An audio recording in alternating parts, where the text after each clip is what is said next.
Bueno, entonces el tema que tenemos hoy es el arte de la conversación. El título que yo le di a esta charla es un título que quizás algunos conozcan. Está vinculado a una expresión de Kant que dice que de todas las artes humanas, la principal es la de conversar. Es decir, que Kant le asigna al arte la atribución, a la conversación la atribución de ser un arte, no una técnica, ni una ciencia. No se puede hacer ciencia de la conversación, no se puede hacer una técnica de la conversación. Por eso, como todo arte, podrá tener algunos elementos que se puedan reflexionar, meditar y tratar de transmitir, pero hay también una dimensión intransmisible que tiene que ver ya con la forma particular como cada sujeto se articula, en este caso a la palabra. Vamos a ver si podemos entonces esclarecer algunas cosas en torno a ese tema de la conversación y que al final entonces abramos un tiempo para que conversemos.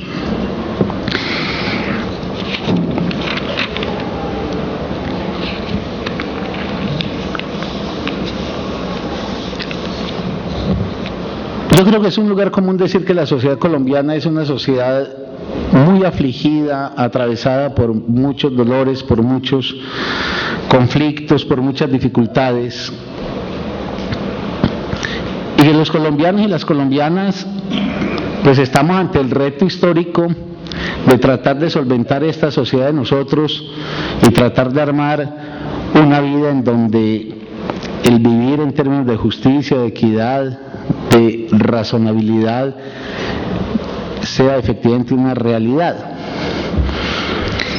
Y este país pues que está tan descuadernado, para usar una vieja expresión de alguien, es un país que tiene una seria dificultad para conversar en todos los niveles, tanto en el nivel público de la vida como en el nivel privado de la existencia.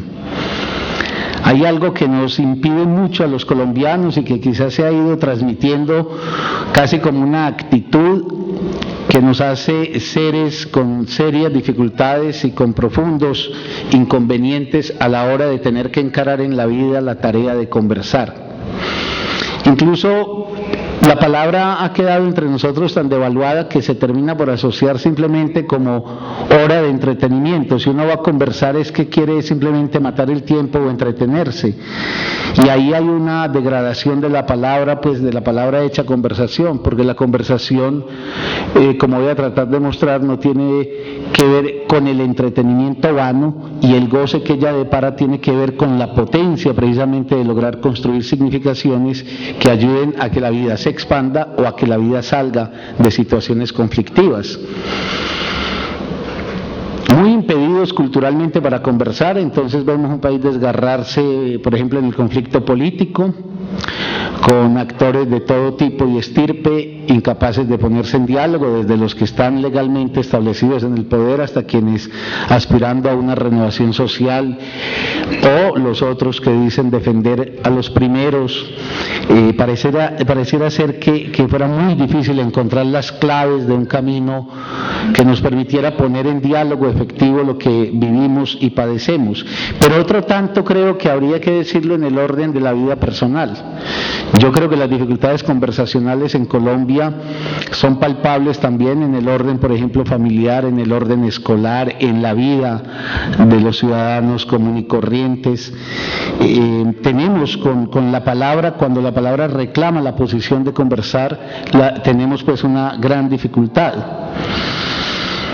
Ahora, yo no digo esto porque pues me guste llover sobre mojado o taladrar sobre una herida, sino porque me parece que hacernos conscientes de ello es la mejor manera de poder empezar a trabajar, por ejemplo, mediante reflexionar qué es la conversación y mediante reflexionar qué es la palabra, comenzar a trazar una perspectiva que nos permita superar pues lo que actualmente vivimos. Pero el problema no está únicamente en la sociedad colombiana. Es cierto que la sociedad colombiana está particularmente afectada por la incapacidad para el diálogo,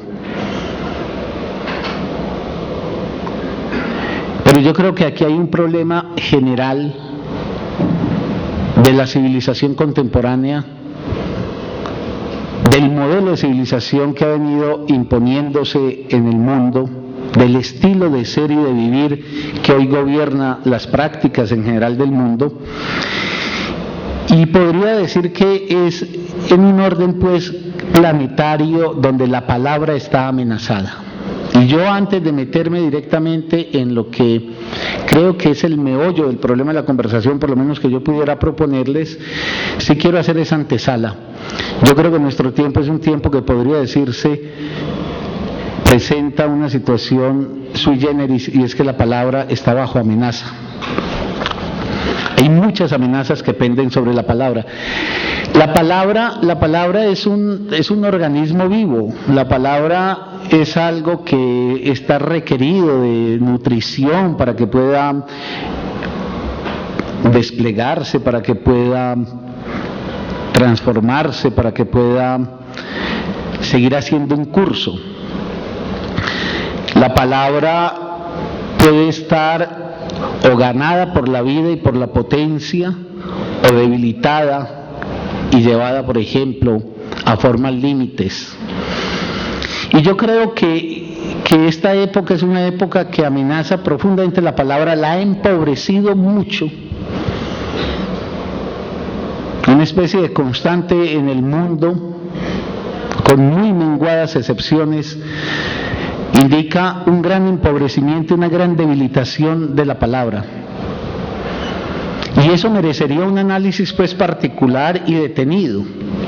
¿De dónde pueden provenir las amenazas que hoy penden sobre la palabra? Y a veces, más que amenazas, realidades ya de empobrecimiento. Uno podría hacer un listado largo, yo simplemente voy a mencionar 4 causas, en mi opinión, de la debilitación de la palabra y de las consecuencias entonces que derivan del hecho de que el ser humano entre a un territorio donde eso que le ha dado razón a su ser, la palabra, deja de ser entonces un elemento potente que le favorezca su existencia.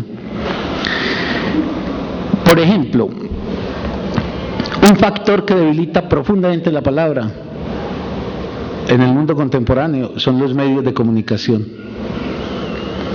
Hay una especie de lógica de los medios de comunicación de aplanar el lenguaje, de construir el lenguaje de forma simple, con una sintaxis absolutamente simple, con un vocabulario reducido al mínimo, y todo eso se hace a nombre del entendimiento, de buscar el entendimiento, cuando, digámoslo por la alcantarilla, lo que se nos está perdiendo es precisamente el poder creador de la palabra. Es decir, si uno está reducido en las posibilidades, por ejemplo, no solamente del léxico, sino de la sintaxis, en las posibilidades de la construcción compleja con el lenguaje, lo que se va a debilitar es una serie de cosas que tocan el meollo mismo de la condición humana. Ahorita indico cuáles. De momento, digamos, un factor de debilitación de la palabra es el papel que juegan hoy los medios de comunicación, ganados por una lógica de la chiva, de ganar rating, todos en el mundo. Entonces están haciendo pagar el precio costosísimo al lenguaje, de que este no se convierta en algo exigente, rico, complejo, sino que se simplifique. El problema con la simplificación del lenguaje es que lo que termina simplificado es el ser humano y por ende sus posibilidades.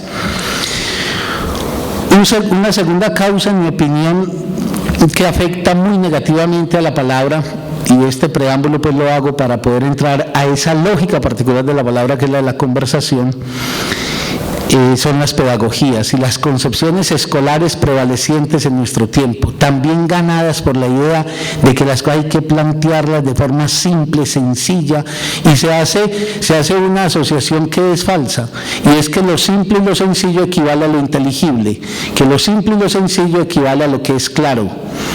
Y entonces lo que se va forjando es una actitud por la cual la relación, por ejemplo, con la palabra escrita o con la palabra oral ya está careciendo del recurso a una abstracción, a la posibilidad, por ejemplo, de desplegar un pensamiento creador.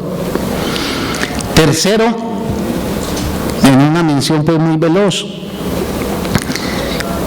yo sí creo que un hecho fundamental de esta mala relación con la palabra, además de lo que acabo de decir, son los muy malos libros que en general se leen hoy en el mundo.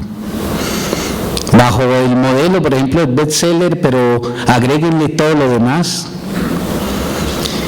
hay un verdadero atropello. Y cuando esos libros son los que se vuelven realmente los libros que llegan al alcance de la mano de la gente, y esa es la relación con la palabra y con la construcción del lenguaje a la que se habitúa a alguien, ese alguien termina generando ese mismo tipo de lenguaje. Es que la lengua es una cosa tan maravillosa que su apropiación, por ejemplo, en la infancia, no se hizo porque se le enseñaron a uno con una configuración gramatical, por ejemplo, por parte de la madre, sino hablando. Y uno termina hablando como hablan los que están en el entorno de uno.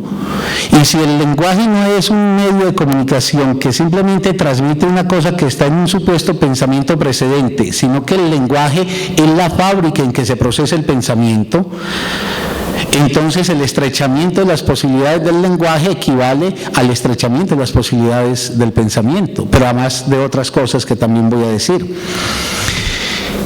Y en estos días en otro lugar yo decía que esa relación tan mala que tiene hoy en general el mundo con la lectura, que la gente lee muy poco, ese es un problema que tiene muchas causas, pero creo que dos causas son: la primera, que se lee muy mal, y cuando uno lee muy mal, obviamente entonces se atedia con la lectura, como cuando hace cualquier cosa mala, pues hay una especie de mecanismo ya de huida de eso que finalmente no le depara a uno ningún goce.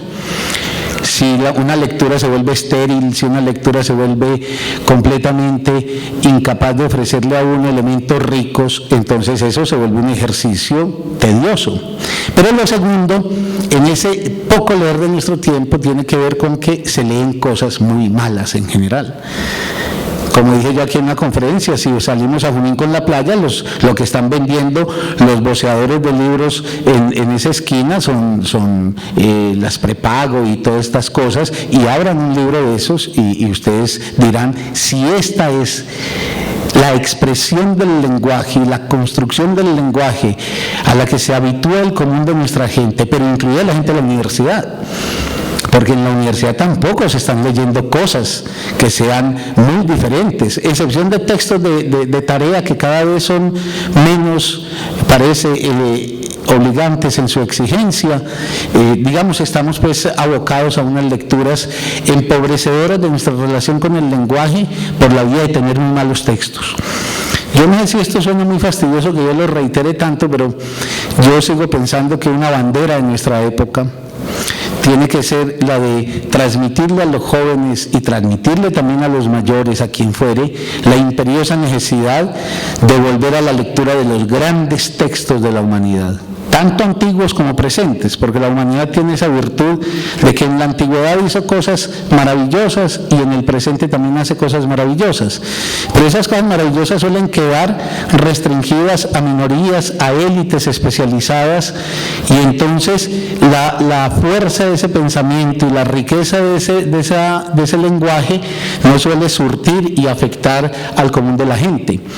A mí por eso me parece tan importante todos estos esfuerzos que hacen instituciones como esta, porque tratan de poner, por ejemplo, a través de los libritos que ponen en los dispensadores del metro, un poco al común de nuestro pueblo en relación con lo que pudiéramos llamar las formas elaboradas del pensamiento y del lenguaje. Otra razón que en mi opinión existe en nuestro tiempo para esto que yo llamo el empobrecimiento de la relación con el lenguaje y que afecta entonces ostensiblemente a la posibilidad de conversar los amores, de conversar las amistades, de conversar los conflictos políticos. Es que la conversación es imperativa para cualquier lugar de nuestra existencia. Enseguida digo algo sobre eso. Digo, una cuarta razón, en mi opinión, son unas ideologías que se han propalado mucho en nuestro tiempo, que son unas ideologías que yo las llamo las ideologías del silencio y el enmudecimiento. Entonces se empieza a propagar la idea de que la palabra equivale a discurso, el discurso a racionalidad, y la racionalidad es la antítesis de la sensibilidad y del sentimiento, y se empieza a construir una teoría de la vivencialidad que pasa porque se rechaza, por ejemplo, cualquier relación con la palabra. Como si la palabra y el sentimiento humano, o la palabra y la sensibilidad humana estuvieran reñidas. Entonces se propala una idea por la cual, paradójicamente, en un mundo ensordecido por el ruido, en un mundo de la vocinglería, en un mundo donde vos no puedes pasar por el dial de una emisora sin aturdirte, por el dial de la radio, perdón, sin aturdirte, sin embargo se proclama que el ideal de la vida sería la pérdida de la palabra, el abandono de la palabra, porque se supone que la palabra sería la causa negativa de la relación con el sentimiento. ¿Me entienden? Como que entre sentimiento y sensibilidad hubiese una especie de alianza que las enfrentaría a la palabra, y que aquel ser dotado de palabra, aquel ser que se desenvolviera en la palabra, entonces sería el ser menos sensible. Eso lleva a un absurdo. Eso llevaría, por ejemplo, al absurdo de decir que la forma superior de la palabra humana, la forma más elaborada y más alta de la palabra humana, la poesía, sería equivalente entonces a lo opuesto al sentimiento y a la sensibilidad. Y habría otras cosas, pero no quiero ahora detenerme en ese punto, que no es el más importante. Yo quería hacer esta pequeña alusión a las amenazas que hoy se ciernen sobre la palabra, porque yo creo que es menester, de cara al tema de la conversación, reivindicar y hacer un enaltecimiento, un encomio de la palabra como el elemento fundamental de la condición humana. El ser humano es un ser del malentendido.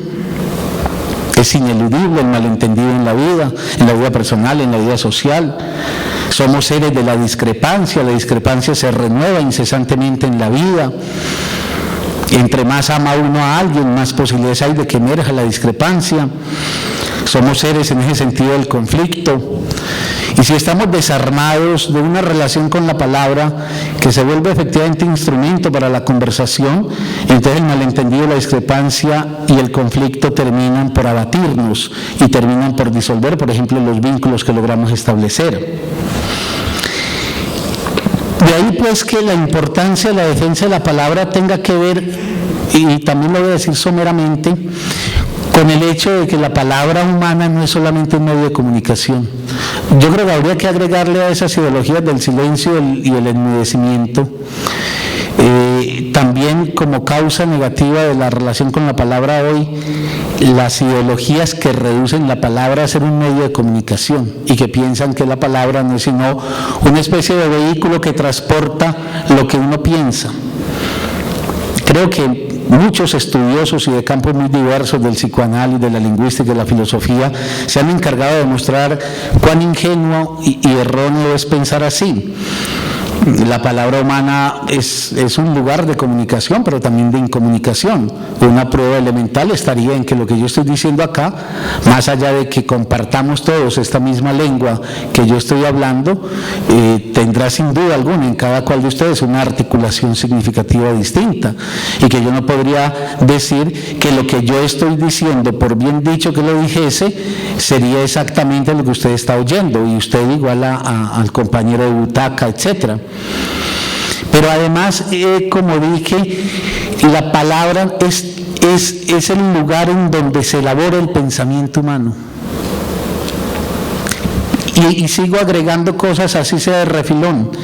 La palabra constituye el lugar por excelencia desde donde se configuran las relaciones nuestras con nuestra sexualidad. Nuestra sexualidad le debe más al orden del significante que a las neuronas, a las hormonas o a los genes.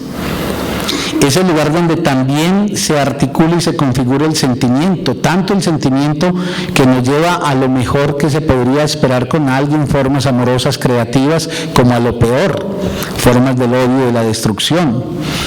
Pero en la palabra se configura también el sostén de nuestra identidad, se procesan las identificaciones, es el lugar desde donde ejercemos transformaciones posibles.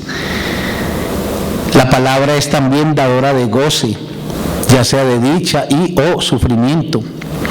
Por eso pues yo creo que valía la pena gastarse unos minutos en esta especie de pequeña y, si se quiere, muy humilde defensa de la palabra, porque si la palabra sigue su declive, yo sí creo que la tontería reinará.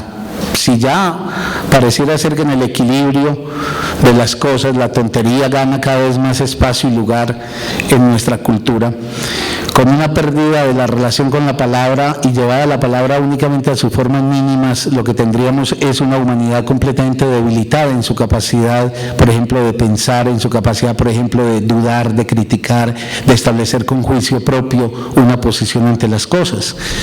Miren, por ejemplo, ya para cerrar eso y meterme en la indicación de unos rasgos que en mi opinión son caracterizadores de la conversación y que hacen a la experiencia muy singular de la palabra como conversación.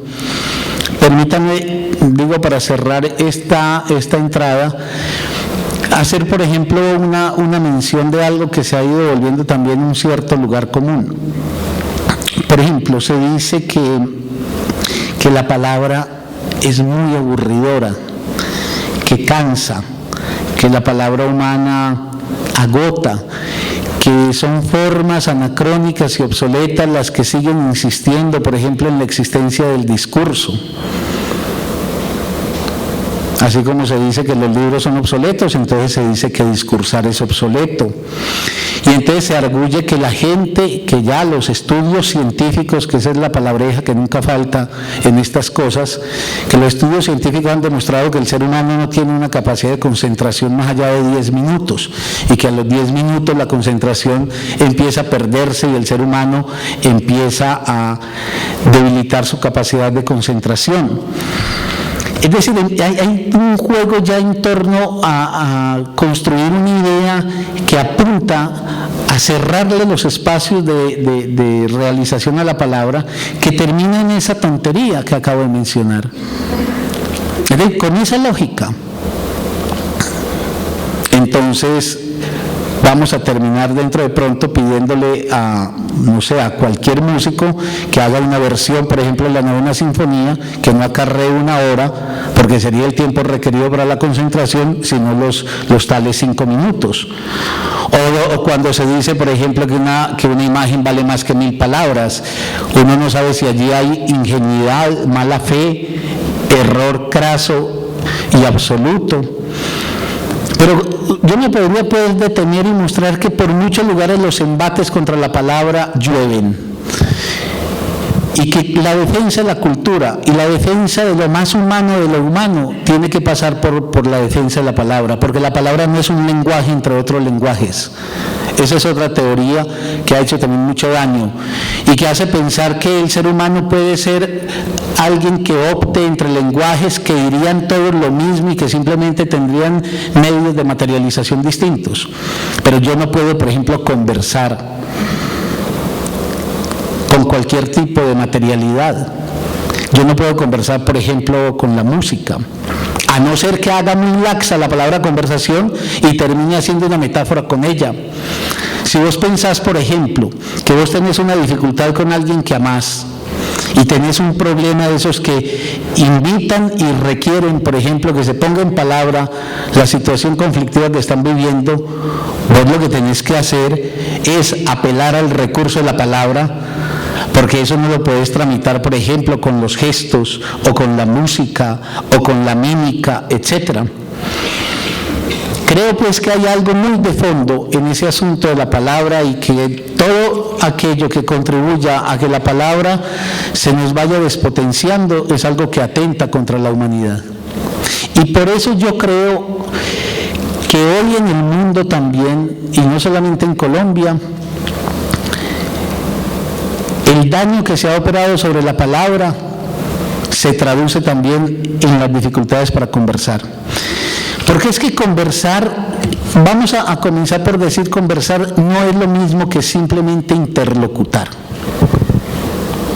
Hay muchas más exigencias para la conversación que meramente ponerse en plan de interlocutores. Dos seres pueden, por ejemplo, gastar palabras, porque esa es una de las maravillas de la palabra. La palabra puede ser aquella que nos haga brillar lo más esencial, o la palabra puede ser aquello que se utilice para no decir absolutamente nada. Por eso es que no es contradictorio que uno diga que en una sociedad como la nuestra se habla mucho, mucho, mucho y se conversa muy poco, muy poco.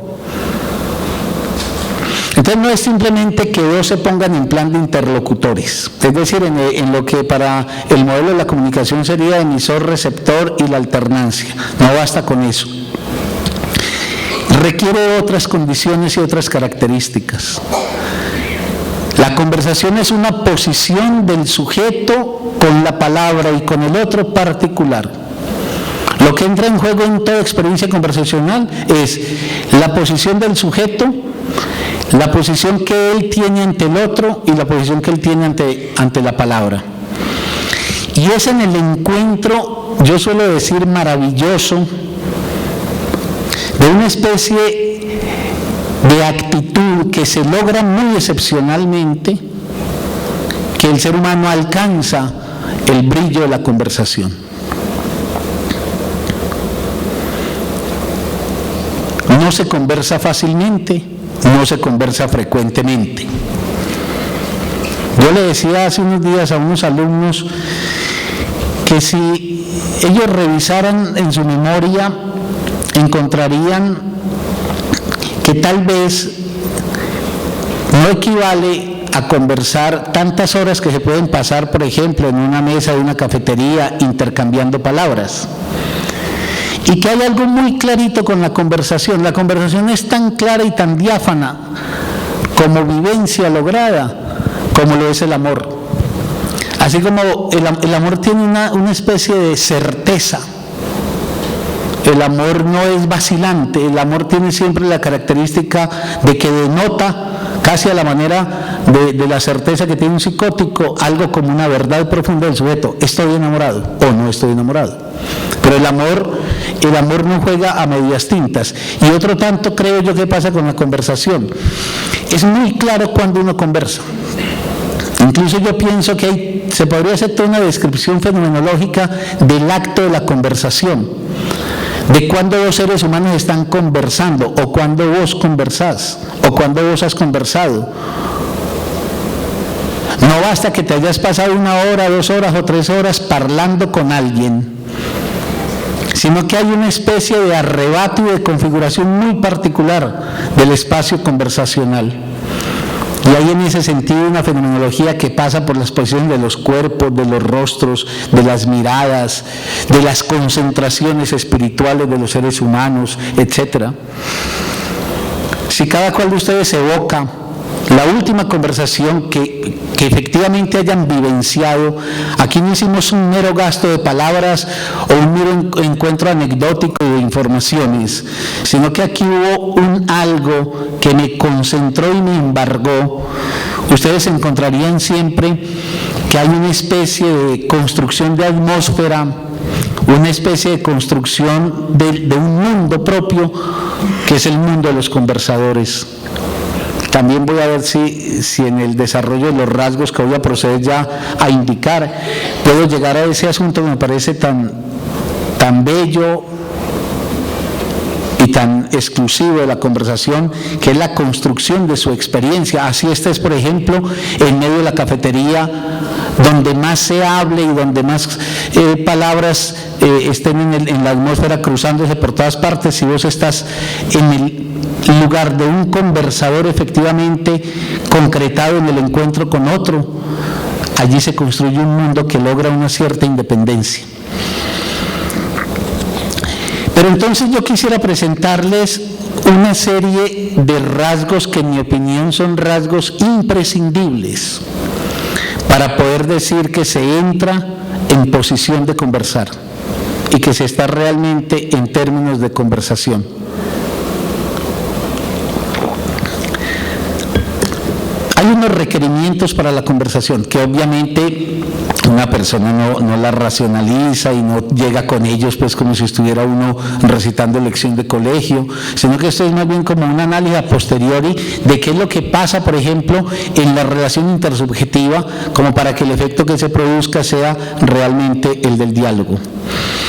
Lo primero es que para conversar, y vamos a tomarlo en el modelo más simple, que sería el modelo de dos personas, porque puede haber conversaciones que obedezcan, por ejemplo, a relaciones más complejas, pero el modelo más simple, lo primero es que para conversar es menester que los sujetos que entran en la interlocución sean sujetos capaces de soportar ponerse cada uno a sí mismo entre paréntesis. Es decir, ser sujetos que no llegan al... Son sujetos que no llegan... Esta es la ejemplificación de lo que yo dije ahora. Sujetos que no llegan al encuentro conversacional en plan de autorratificarse. Y yo les voy a pedir que estos rasgos que voy a tratar de denunciar, ustedes los vayan traduciendo en su memoria, por ejemplo, al encuentro que logran con alguien, con un amor, con un amigo, con un vecino, etc.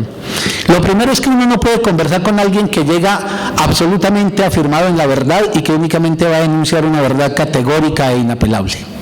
Digámoslo así, conversar reclama como primera condición un sujeto que escapa a las fauces del dogmatismo. Uno no puede llegar a decir voy a conversar esta situación conflictiva o este asunto que me inquieta con alguien desde una posición que a priori señala que todo lo que acaezca en ese encuentro no será sino a favor de autorratificar lo que sé. Hay algo del orden de la duda, hay algo del orden de la inseguridad o de la incertidumbre que es menester para que se pueda alcanzar el estado de conversación. Es decir, sujetos que son capaces de poner en suspenso sus certidumbres. Y en ese sentido, sujetos proyectados a la verdad y a la conquista de sus propias realizaciones. Esto es muy fácil uno decirlo, lo que pasa es que vivirlo quizás es mucho más costoso y más difícil porque digamos los seres humanos somos tendencialmente dogmáticos. Y nos gusta mucho afirmarnos en lo que somos, y en lo que somos, un elemento clave de lo que somos es lo que decimos y lo que pensamos. Y por eso esa posibilidad de erosionar nuestras certidumbres, de permeabilizar nuestras verdades, no es tan fácil adoptarla psicológicamente hablando. Pero en todo caso es una condición para la conversación. Digamos que solamente conversan seres en apertura. Seres que están abiertos, y solamente está abierto un ser que no se asume como completo, y solamente está abierto un ser que de alguna manera intuye o sabe que algo le falta y que abre la esperanza de que en el encuentro con ese otro algo del orden de lo que falta y que invoca para la realización suya podrá llegar a su encuentro. En ese sentido se necesitan sujetos capaces de escuchar lo que el otro dice. Es también muy sencillo, yo sé que es casi un eslogan que casi todo el mundo sabe, que se invita a que hagamos una escucha atenta del semejante, pero también sabemos cuán difícil es escuchar al semejante, no solamente porque escuchar no equivale únicamente a prestarle el pabellón acústico a otro, sino que escuchar es razonar la palabra del otro más allá de donde el otro la está enunciando y cree estar diciendo. Escuchar es poner todo el ser de uno en la voz del otro para poder encontrar en la palabra del otro toda la riqueza posible, incluso una riqueza que desborda la intencionalidad que tenía el emisor. Por eso, escuchar es un ejercicio de desprendimiento del ser humano con respecto de sí mismo.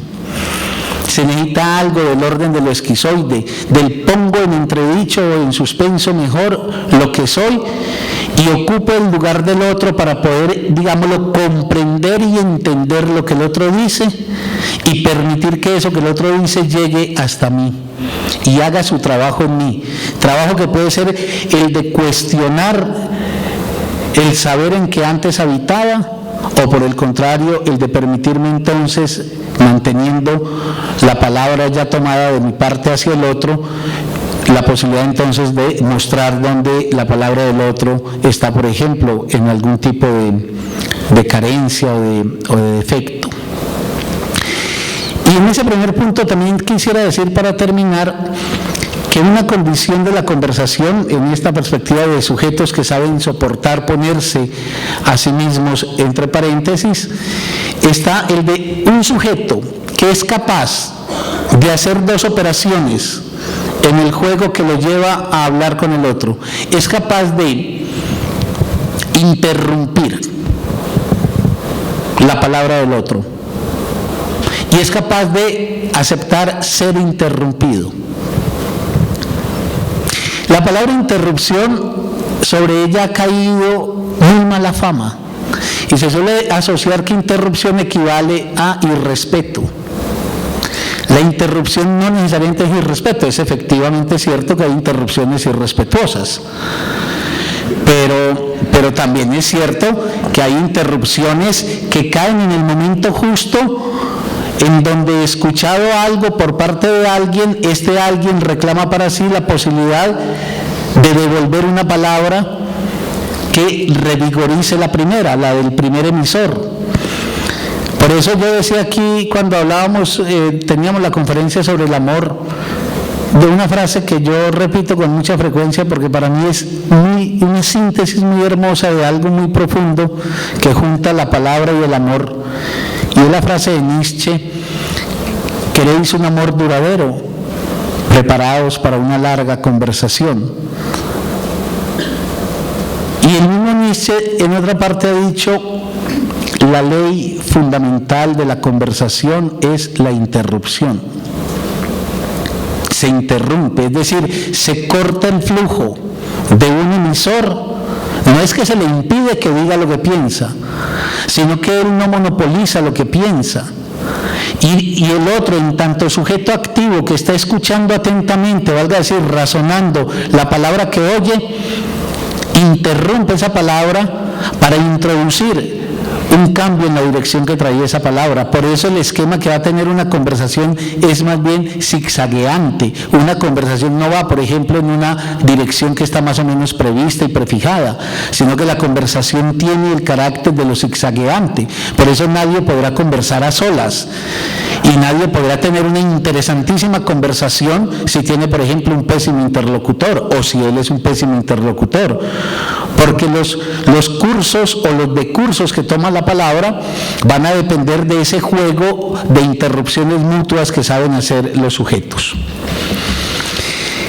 En ese sentido, yo creo que podría uno enunciar un segundo punto, y es el de lo que llamaríamos entonces el principio de la alternancia. Conversar es una alternancia.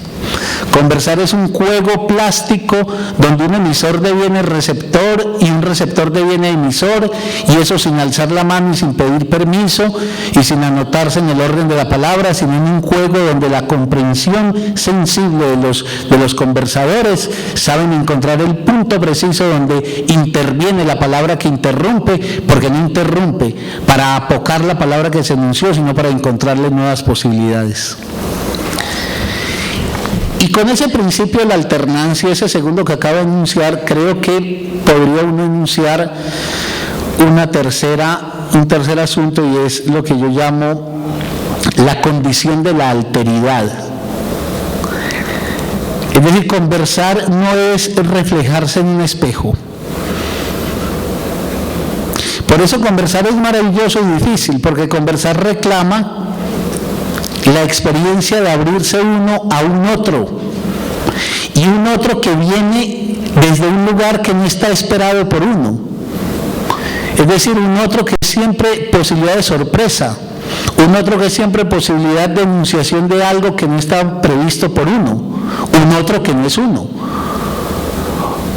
Por ejemplo, un dogmático no puede conversar, porque el dogmático puede tener a un otro como auditor, pero lo tiene ahí simplemente para que él le espejee la palabra que él envía.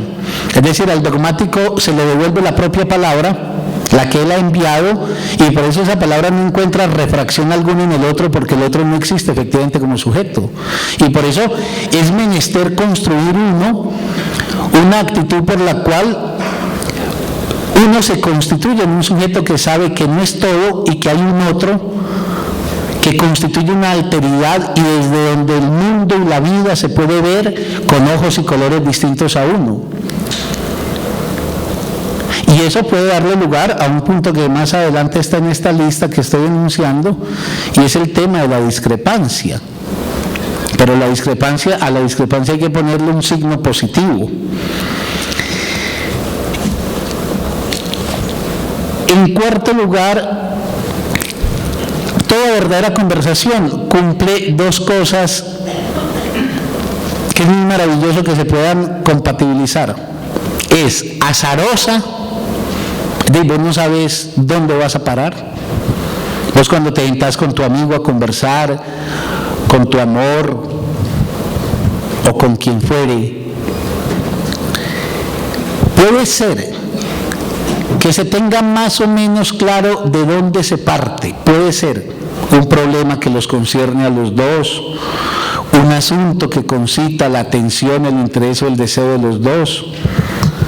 Pero vete acá que puesta la palabra en juego, y en esa especie de ping-pong creativo que va haciendo la alternancia y la alteridad, el rumbo de la conversación no es previsible, no se puede anticipar. Por eso no puede haber una conversación bajo programa, por eso no puede uno diseñar un esquema de conversación. Uno puede diseñar un esquema de conferencia, pero uno no puede diseñar un esquema de conversación, porque uno no sabe un minuto después de haber tomado la palabra dónde va a estar entonces el evento que se está tratando, por ejemplo, de conversar entre los que están en esa experiencia.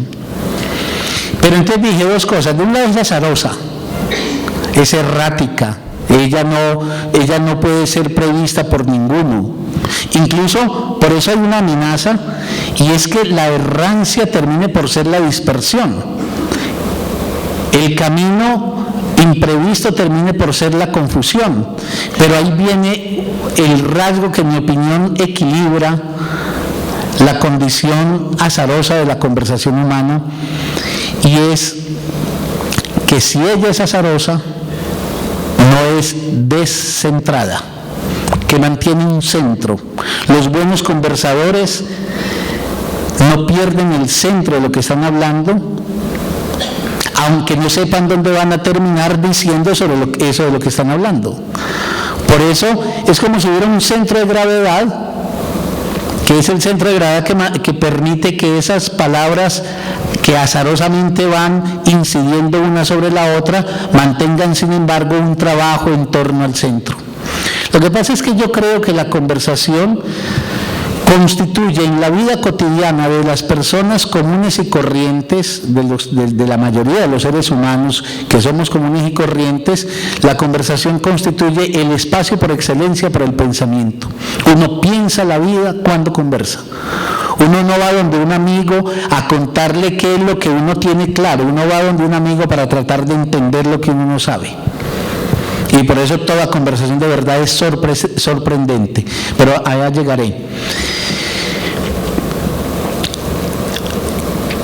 Ahora, ¿por qué el ir y venir de la palabra? Es que a mí lo que me parece maravilloso de la conversación es que cuando vos estás conversando, es como si se empezaran a abrir dimensiones que vos no habías previsto, como si empezaras a entender cosas que no habías entendido, como si empezaras a visualizar horizontes que no habías percibido, y no porque el otro te lo explique, porque el otro puede estar experienciando exactamente lo mismo, sino porque como a mitad de camino entre esas palabras prende una chispa que es una significación original e inédita.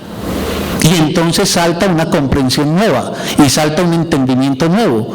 Y yo por eso siempre digo, la vivencia que vos tenés cuando salís de conversar con alguien es una vivencia de sorpresa y de llenura. estás relativamente lleno y por eso tiene mucha semejanza con la experiencia amorosa. Uno puede decir, salí absolutamente satisfecho. Ustedes comparen una hora en una mesa donde hay una palabra novina intercambiada por dos interlocutores, o donde hay una palabra llena intercambiada por dos conversadores. Y uno podría decir que transcurrida esa hora, mientras estos se levantan, como el que se levanta de ver largas horas la televisión vacío, y más bien con un cierto gusanillo de angustia corroyéndolo por aquello de que la palabra pudo haber servido para perder el tiempo, los otros por el contrario se levantan con el sentido de júbilo que depara que algo del orden de la llenura se conquistó, incluso aunque esa llenura en el tiempo se tenga que reinstalar en una nueva búsqueda porque reaparece, por ejemplo, el orden de la carencia. Pero el júbilo que a uno lo embarga cuando conversa tiene que ver con el hecho de que algo se inventó que hace por lo menos imaginariamente una sutura en una falta que constituye mi propio ser. Ahora, ¿pero qué es lo que pasa? Que esas palabras, cuando se encuentran, hacen prender las significaciones originales.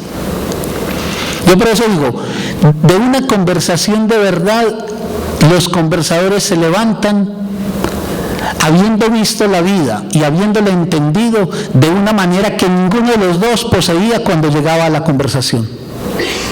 Y por eso es un asunto también de la comunidad humana y muy enriquecedora esa experiencia, porque no se trata de que uno le enseñe al otro, no se trata de que este que sabe mucho le enseña al que ignora, sino que dos seres que están comprometidos en una palabra llena, una palabra articulada, una palabra azarosa pero centrada, una palabra que respeta la alteridad, una palabra que acata la alternancia, etcétera, etcétera, y sujetos capaces de ponerse en duda, en el juego que hacen con la palabra, consiguen entonces hacer emerger significaciones inéditas. Y esas significaciones inéditas son lo que crea el campo del pensamiento en la vida cotidiana. Por eso la conversación es el elemento clave que tenemos, yo creo, para encarar la vida y sus dificultades, por ejemplo, pensándola. Yo no tengo ni mucho menos ningún tipo de objeción a los requerimientos que un ser humano puede hacer, por ejemplo, de un psicólogo o de un psicoanalista, cuando la vida lo desborda completamente y ya no hay, como dicen las abuelitas, agarradero. Pero yo sí creo que muchas manos tocan puertas de consultorios porque no tienen, por ejemplo, amigos con quienes conversar, no tienen amores con quienes conversar, porque no tienen un otro que en cierta forma sea un testigo de ellos.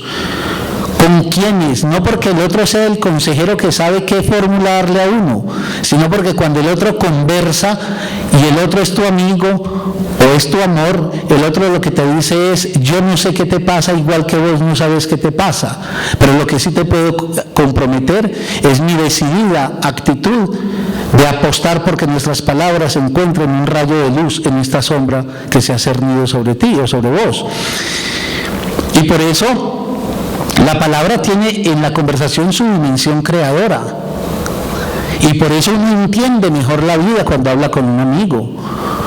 Cuando un amigo lo llama a uno, o cuando uno lo llama a él y le dice: yo quiero y necesito que conversemos, lo que le está diciendo no es: ven a enseñarme y a explicarme. Pues para eso entonces iría uno a esos libros que trazan fórmulas y técnicas para solucionar los problemas de la vida. No, es que los problemas de la vida humana se expresan siempre en el orden de una subjetividad que no puede ser resuelta si no tiene una escucha sensible e inteligente que le devuelva una palabra que permita, en ese choque de las palabras, en ese encuentro de las palabras, que salte la chispa que me hace entender lo que no entendía.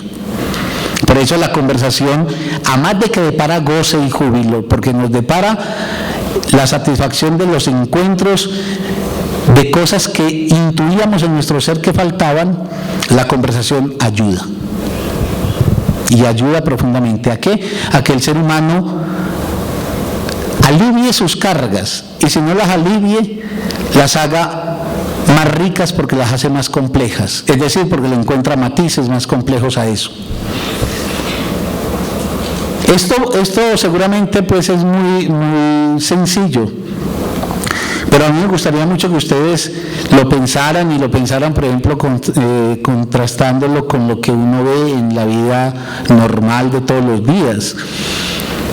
A veces la incapacidad de la gente para conversar, cuando sin embargo la vida los tiene cruzados, por ejemplo, por un dolor o por un conflicto fundamental. Es terrible esa escena, por ejemplo, de seres incapaces de volver conversación, algo que los liga y los liga conflictivamente. Como si se hubiera perdido la confianza en que la palabra articulada a un otro a quien yo le importo, y le importa en tanto él tome en serio la palabra que estoy denunciando, es el camino por el cual puedo empezar a otear horizontes que le den salida a los encierros en que uno se encuentra. Sexto, yo creo que todos los conversadores de verdad se disponen a hablar con el propósito de alcanzar la verdad. No porque tienen la verdad, sino porque la quieren alcanzar. No se lo proponen. Uno no cita un seminario de conversación, pero uno habla con alguien y sobre lo que fuere, sobre un asunto de política, un asunto de la vida personal y privada, cualquier cosa. Y esos conversadores están animados ambos por un propósito: tratar de acceder a la verdad de la cosa de la cual están hablando. Ustedes me pueden decir, seguramente no la verdad categórica, absoluta, definitiva, pero sí esa cosa relativamente calmante de nuestra vida que llamamos acceder a la verdad. Por ejemplo, a mí me gusta mucho poner casos de la vida normal, porque esa es la vida que hacemos. La vida se nos va en el día a día. La vida no es una cosa que se va a realizar yo no sé cuándo, es la que hacemos todos los días, y la vida será lo que somos. Por ejemplo, el caso más sencillo: una pareja cruzada por un conflicto serio porque interpretan de manera opuesta o diferente algo que los concierne de manera muy decisiva. Uno lo que ha de suponer es que para que esa conversación sea realmente fructífera, es menester que cada uno de esos dos sujetos que han entrado en posición de conversación porque acceden a la posibilidad de que ellos no detentan la verdad y la verdad está en otro lugar y no necesariamente en el interlocutor, están animados, sin embargo, por el deseo de encontrar esa verdad que al hallarla permita pacificar un poco lo que nos está desgarrando. Pero es el problema de la verdad, porque esta es otra moda de la época, que la verdad no existe. Y que es lo mismo que decir que todos la tenemos. Que todos la tenemos, no tenemos que responder por ella, no tenemos por qué demostrar que es válido lo que decimos, sino que simplemente, no, es que eso lo pienso yo. Y lo puedo pensar desde el lugar común, desde el sentido común, y entonces es un canto demagógico a un igualitarismo falso, porque somos igualitaristas ahí, pero no lo somos donde deberíamos serlo. Donde deberíamos serlo, donde debería haber condiciones de igualdad en la sociedad, en lo económico, en lo social, etcétera, ahí no. Ahí sí aceptamos las diferencias más onerosas y más oprobiosas. Y donde deberían marcarse las diferencias, donde debería haber la humildad de uno saber decir no sé, ahí sí nos acreditamos que todos, por una especie de efecto mágico de no sé qué poder, todos detentamos la verdad. No, la verdad es una cosa que se construye, y si se posee, así sea tenuemente, un efecto de la verdad en la vida es que la verdad ayuda a vivir. Y aquí viene otra frase de cantinela mía, la de Kafka. En ese remate tan hermoso de la carta al padre, cuando le dice, tras esas palabras tan duras pero tan verdaderas, tan duras pero que desnudaban la verdad de lo que vivían y no le ponían a eso un barniz que impedía entrar a resolver el tema, le dice, lo que te he dicho es muy duro, pero la verdad siempre es dura. Lo que pasa es que ella siempre nos ayuda a vivir y a morir. Yo creo que los conversadores están animados por una ética, que la verdad aparezca, y que aparezca haciendo los estragos que quiera hacer. No se le pide verdades acomodaticias, porque ese es otro cuento de las ideologías de nuestro tiempo, que se quiere que la verdad sea dulce, suave, que la verdad es siempre armonizadora, que la verdad es siempre, digámoslo, del orden de lo que calma en términos de aquí no ha pasado nada. Y a lo mejor la verdad lo que nos desnuda es la necesidad de tener que encarar cosas dolorosas, pero yo repito ahí lo de Kafka, pero esa verdad dura nos ayuda en todo caso a vivir y a morir. Y en ese sentido, comprometidos con la verdad, hay un juego imaginario entre los conversadores. Es que los conversadores suponen que el otro es veraz. Mejor, los conversadores, voy a decirlo primero así, los conversadores asumen cada uno de ellos el ser veraz, es decir, el decir verdad.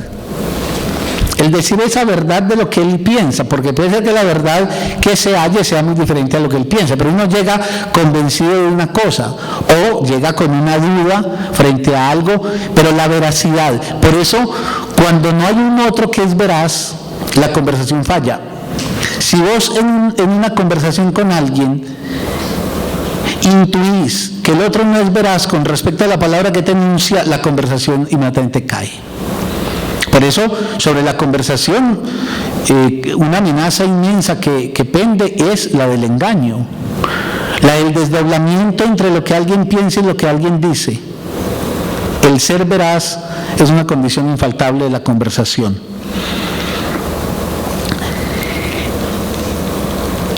Y eso hace, como un octavo rasgo, un paralelo con la acreditación que le da uno al otro, donde uno supone que el otro dice verdad.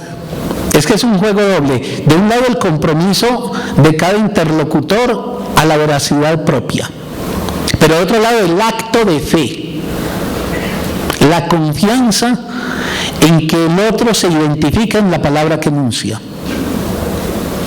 Por eso todo acto de conversación, como todo acto de sociedad, es un acto que se tiene que montar sobre la fe en el otro. Y por eso es tan grave el defraudamiento de esa fe por el otro, en el momento, por ejemplo, en el cual no sea la veracidad de él lo que esté poniéndose en juego.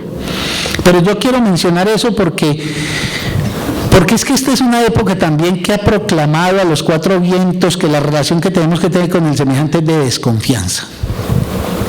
Que el semejante es siempre un enemigo potencial, que el semejante nos amenaza, que el semejante hay que estar siempre guarecidos contra él porque él lo único que nos puede traer es el daño. Y entonces, claro, ¿cómo conversa uno con alguien a quien ya le pone uno el estigma de la desconfianza?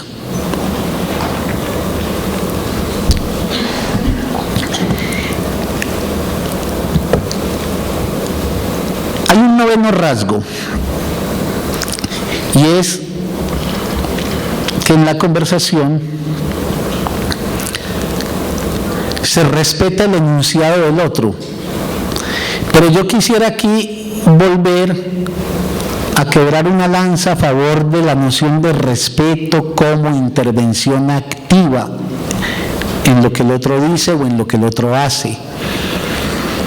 Porque entre nosotros ha corrido mucho la idea de que respetar es no intervenir, que respetar es excluirme, que respetar es dejar al otro abandonado a sí mismo, que yo respeto al otro cuando no me inmiscuyo para nada en el otro, que yo respeto al otro cuando no interfiero, por ejemplo, con lo que él está diciendo. Aquí más bien lo que yo quisiera sostener es la noción del respeto como función activa. Yo quiero a mi amigo porque yo intervengo en mi amigo, intervengo con mi palabra e intervengo sobre sus juicios y sobre sus actos. Solo que la intervención tiene que cumplir un precepto: ser no coactiva. Los amigos se dan licencia mutua, decíamos en la conferencia de la amistad, para intervenirse. Y el precepto que deben acatar, sin embargo, es que la intervención que haga el uno en el otro sea no coactiva, es decir, no intimidadora o chantajista, etc. Pero la conversación es un compromiso. Y la conversación Estanislao Zuleta decía que hay gente que cree que se respeta mucho porque están, por ejemplo, en una mesa y entonces el uno habla y entonces el otro se queda callado, esperando que acabe para enseguida montar otro discurso que las más de las veces no tiene nada que ver con el primero. Entonces Zuleta, bajo la forma del diálogo, lo que se enmascara son monólogos superpuestos. Dos seres que no se cruzan, es que conversar es cruzarnos. Y cuando nos cruzamos, puede que haya chispas, y puede que haya fricciones, y puede que haya tensiones. Pero ¿quién dijo que amar a alguien es estar de acuerdo con alguien? A mí me parece que hay una cosa ética muy problemática. Probablemente amar a alguien es tolerantemente intervenir sobre aquello que no comparto con argumentos y sin coacciones, pero darle al otro la posibilidad de que visualice quizás perspectivas que estaban escapando a su visión y que quizás es uno desde la exterioridad que constituye quien puede ayudarle a que entienda algo que le permita a su vez, por ejemplo, introducir un correctivo en su vida. Hay una cosa fundamental de la conversación, un 10º rasgo. Tiene que ser el objeto de la conversación, es decir, lo que yo llamaba ahora centro de gravedad, tiene que ser deseado por los sujetos, por los interlocutores. Uno no puede conversar contra otro, ni uno puede obligar a conversar. Es que es lo mismo que el amor y el pensamiento, uno no puede obligar.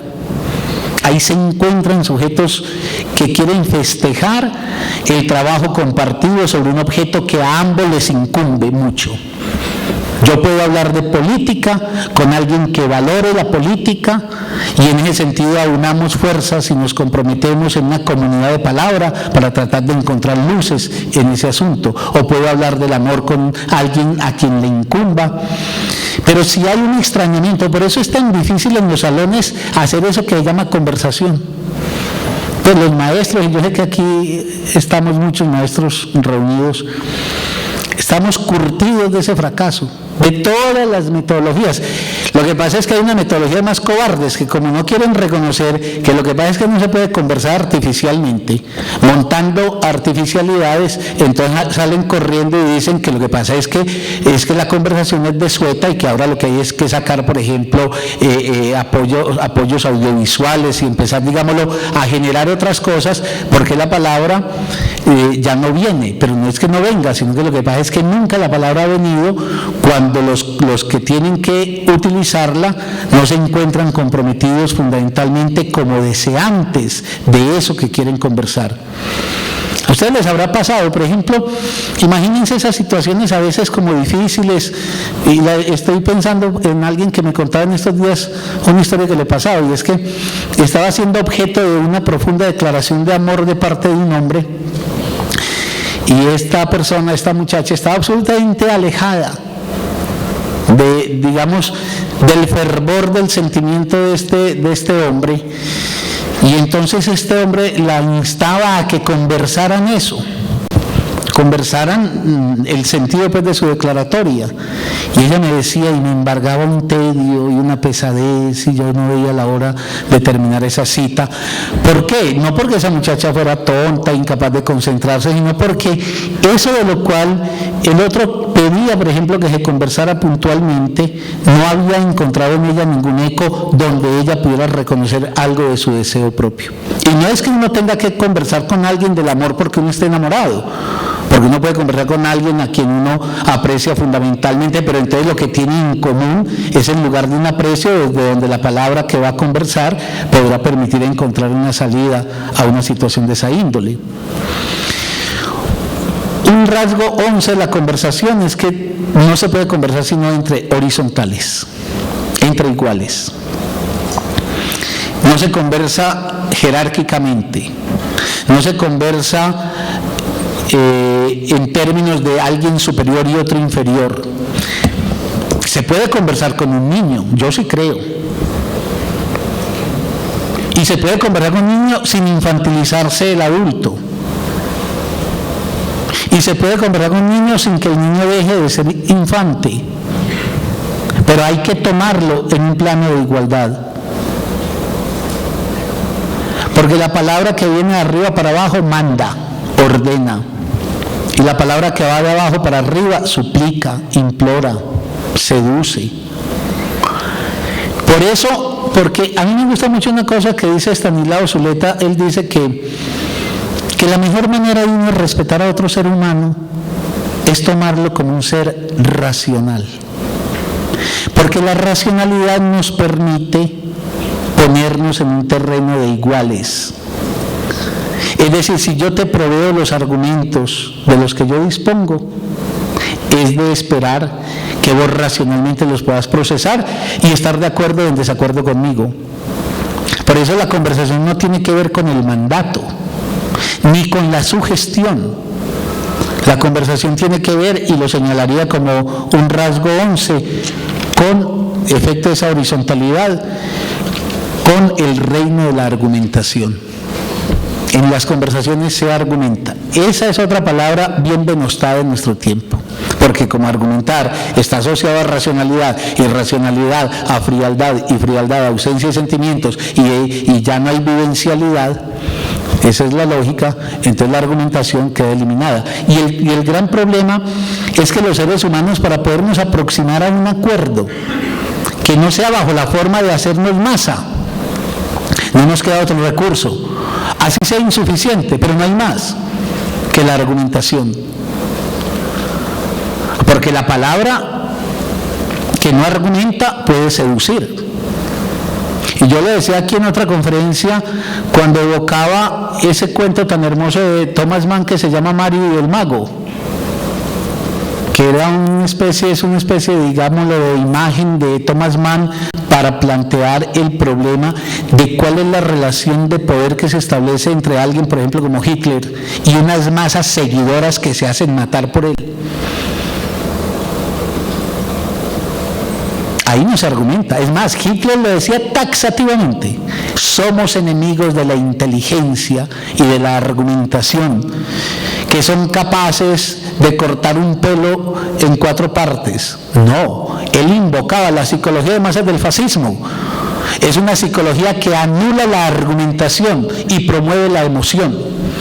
Y promueve, por ejemplo, todas las relaciones imaginarias que impliquen que, por ejemplo, el gran líder no tenga que dar razón puntual de lo que es o ha hecho y tenga que discutir. Por eso la argumentación es fundamental en la conversación humana. La conversación humana no se desenvuelve sino en el plano de la argumentación racional. Cuando digo racional, quiere decir que hay que acatar preceptos mínimos de la racionalidad, por ejemplo, los preceptos de la lógica. Vos no puedes decir aquí una cosa y tres frases más adelante la contraria y seguir tan campante. El otro tendrá derecho a invocar consistencia en lo que se está diciendo. Por eso yo diría que incluso se podría casi asignar como un numeral propio, el de que conversar está siempre del lado de la racionalidad. 13. Conversar es tratar, digo tratar, no necesariamente se asegura que se logre, pero es tratar de salir de la soledad en que nos hunde nuestra singularidad. El ser humano es el ser por excelencia singular, subjetivo.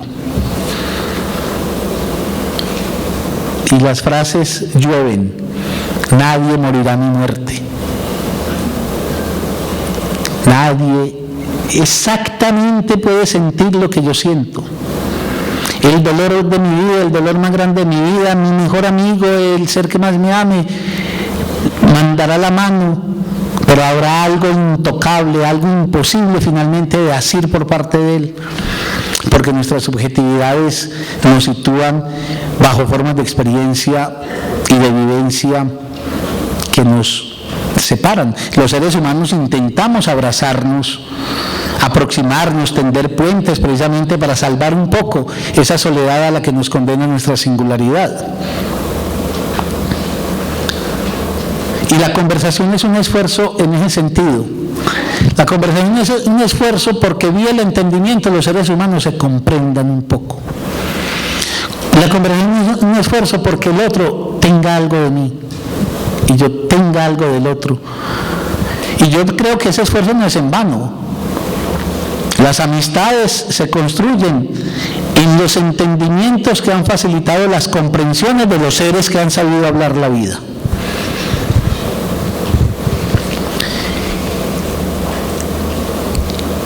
Pero al mismo tiempo, y lo pondría como 14 de todas maneras, conversar es buscarse a través del otro. Eso es muy, muy importante. Uno no se sabe, pero uno no se va a poder saber, aunque sea un poquitico, cerrando los ojitos y diciendo voy a volver para mis adentros. Lo peculiar del ser humano es que lo más hondo de sí lo sabe saliendo de sí. Lo más hondo de uno lo puede uno reconocer en un poema, es decir, en una fuera de uno que está en el poema. Lo más hondo de uno lo puede uno reconocer en una lectura, por ejemplo, de una bella novela, de un ensayo filosófico, lo que fuere. Lo más hondo de uno se puede encontrar en el afuera de la palabra que uno sostiene, por ejemplo, con un amigo. Por eso, la verdad no es muda, la verdad es hablada. Y la verdad se habla con un otro. El otro puede ser un libro, pero el otro puede ser alguien de carne y hueso. Y de ahí que conversar es una manera de uno tratar de encontrarse a sí mismo, no solamente de encontrar a un otro con quien por lo menos tentar una aproximación, sino que conversar es la posibilidad también de que el ser humano sepa algo de sí.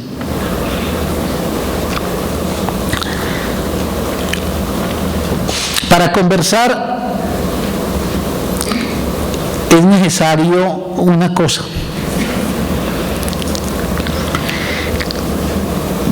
Y lo digo como rasgo 15, yo diseñé 20 rasgos.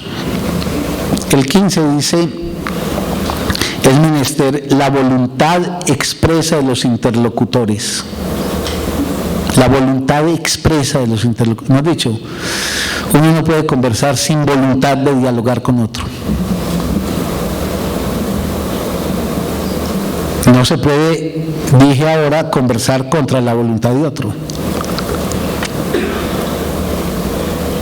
Imagínense ustedes tratando de entrar en diálogo con alguien negado radicalmente a la escucha de lo que ustedes le dicen. Imposible. Por eso la conversación es muy difícil. Es encontrar el justo momento también donde los seres están en posición de ofrecerse en una apertura y de disponer su voluntad para ese salir de sí que es necesario en la conversación.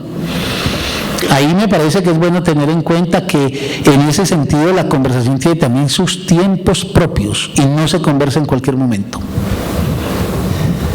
Sobre todo cuando la conversación concierne con algo esencial. Ahora, ¿quiénes dialogan? Como rasgo 16, la puesta en diálogo que reclama. Yo creo que en lo fundamental los seres humanos se disponen a esa relación particular de sus subjetividades y de la relación de cada cual con la palabra en dos momentos de la vida. Cuando están cruzados por un conflicto, entonces el conflicto clama el diálogo. Claro, yo sé que el conflicto también tiene salidas violentas, pero yo creo que si apuntamos a una sociedad civilizada y a una vida civilizada y a unas relaciones civilizadas, a unos buenos amores, unas buenas amistades, yo no estoy diciendo que no se tenga dureza o que no haya momentos de tensión, pero lo que estoy tratando de señalar es que la conflictividad que puede emerger, los problemas en que podemos estar inmiscuidos con otros, deben encontrar el diálogo. Los dialogantes se buscan cuando los conflictos los asaltan. Insisto, también respetando los tiempos. Puede ser que lastimado vos o lastimada vos por un malentendido o por un error que cometió alguien muy importante, haya un momento donde tu ser se cierra a la palabra. No necesariamente cerrarse quiere decir ser contumaz y rechazar, quiere decir que hay que quizás preparar y dejar, digamos, lo que las aguas recuperen un relativo cauce sereno para que la palabra realmente llegue y no se vuelva entonces un punto más bien de acentuación en espiral de la disputa. Y creo que una segunda instancia que conduce a los seres humanos a buscar el diálogo cuando pueden buscarlo y cuando la cultura los potencia con una palabra abierta a la conversación, es cuando son seres que tienen problemas en la vida, pero problemas en el sentido pues enriquecedor. No hay un ser más pobre en el mundo que un ser que no tenga problemas en el sentido de preguntas abiertas en la vida. Entonces no hay nada más rico que encontrarse con un amigo, con una amiga, con quien se puede compartir una pregunta que gobierne la existencia de uno. En el 17 yo quisiera decir algo que anuncié al comienzo, y es que los conversadores son creadores de un nuevo mundo, cada uno. A ver, yo lo que me represento cuando digo esto es eso que mencioné al comienzo como una fenomenología espaciotemporal de los conversadores. Están en otro mundo, están en esa mesa conversando. Y yo decía la otra vez cuando hablaba del amor, usted sabe dónde hay dos enamorados, en la forma como se envían mutuamente las palabras y en la forma como las recepcionan, al punto que uno podría decir que esa forma suprema de expresión del amor, que se llama la conversación de los amantes, los encuentra siempre escuchándose bajo una modalidad muy curiosa, contemplando las pupilas del otro.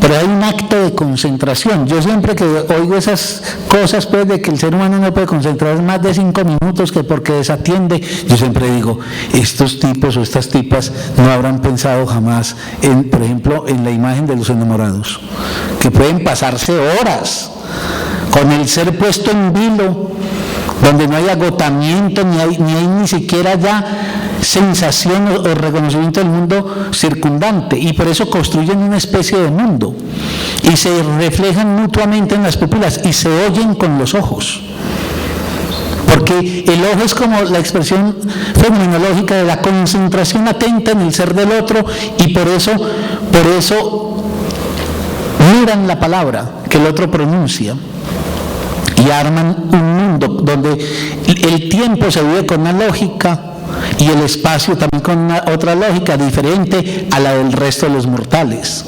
Dos conversadores se sustraen, no se distraen, se sustraen del mundo circundante, de los comunes y corrientes, para ellos ingresar al propio mundo que han construido, y por eso sus tiempos son tiempos, por ejemplo, muy veloces. Pero yo decía, siempre el tiempo, la conversación es más rápido de lo que uno quisiera, más veloz de lo que uno anhelara. A diferencia, por ejemplo, o no más que a diferencia, más bien iba a decir, a semejanza de lo que pasa, por ejemplo, en la experiencia amorosa. En el 18 yo quisiera mencionar una cosa que debió haber sido la primera, y es que la conversación humana es siempre una forma de hacer lazo social, de tender redes, de construir vínculos. La conversación, yo siempre me imagino una sociedad democrática como una sociedad de muchas pequeñas sociedades de conversadores. Es un lazo social profundo y potente, y por eso es una forma superior de la civilización. Por eso los griegos, por ejemplo, que tanto supieron del lenguaje, de lo que ellos se enorgullecían por excelencia frente a cualquier otro pueblo del mundo, es que ellos conversaban, que ellos sabían qué era eso del diálogo, y consideraban que la forma superior que podía alcanzar la humanidad era una forma en donde la conversación atara como lazo a los seres humanos mediante procedimientos que les permitiera dirimir los conflictos de manera creadora, o en todo caso no destruirse. El penúltimo es que la conversación, para no hacer ninguna idealización de ella, la conversación abre un espacio potencialmente polémico. Uno empieza a conversar con un amigo, con el amigo más entrañable, y puede partir de un acuerdo y empieza a tejer palabras, y de pronto en el tejido de esas palabras emerge la discrepancia, y la discrepancia desata las argumentaciones y después termina una polémica, y las polémicas pueden ser vehementes y las polémicas pueden tener la contundencia también de la emoción. No hay por qué ponerle entonces mientes a la importancia que tiene en el ser humano la emoción y el sentimiento. Es que eso no riñe ni con la conversación, ni con la civilidad, ni con el buen trato con el amigo. A mí personalmente no me asusta, por ejemplo, disputar con mis amigos, incluso, como solemos decir en Antioquia, ponernos bravos en un momento dado. No, es que definitivamente vos no querés entenderme, pero ese no es el tema. Si de allí se sacara en conclusión una ruptura de la comunicación o una ruptura del vínculo, grave. Pero yo soy un defensor de que el ser humano debe hablar con todo lo que es, y cuando vos hablas con lo que sos, lo que está en tu palabra está, y por eso la remoción de los rasgos de tu identidad nunca será fácil. Lo que pasa es que hay que mantener la disputa en los términos de la camaradería, en los términos de la civilización y en los términos, por ejemplo, del respeto. Y finalmente hay un rasgo de la conversación muy, muy bello, y que me parece a mí que permite pues hacer el cierre con lo del arte de la conversación, y es que si la vida te da oportunidad, volverás a sentarte con ese amigo a eso que acabas de hacer, conversar. Eso que se podría llamar en el psicoanálisis, por ejemplo, una compulsión a la repetición, que el goce nos engatilla, que el goce nos prende, digámoslo, a un mecanismo que nos compele a repetir, pasa con la conversación. Yo también lo decía la otra vez cuando, a una pregunta que formulaba alguno de ustedes al final de la charla, yo decía que para mí, pues, por ejemplo, una obra alcanza el estatuto de una obra de arte, por ejemplo, una película. Cuando viendo esa película, porque hay cosas que pueden ser como interesantes en el momento, pero que concluida la historia que te narran, pues ya no querés volver a repetir eso. Pero cuando vos ves, por ejemplo, una película que vale la pena, una obra de teatro que vale la pena, un poema que vale la pena, creo que el poema es el ejemplo más claro. Un poema que te dice: léeme una vez y me tendrás que leer siempre. Nunca harás la última lectura, a no ser la que te imponga la muerte. Eso te dice un gran poema. Y como yo decía, ¿y qué es lo que hace que uno sabe ese poema? Uno conoce la secuencia del poema, lo tiene en la memoria, y sin embargo vuelve y abre el libro y vuelve y lee. Ese goce de algo que le deparó a uno en un instante las dichas, por ejemplo, en el caso de la conversación, de la significación, pero que le dejó abierta la promesa de que eso no fue dicho todo, que todavía hay mucho por recoger.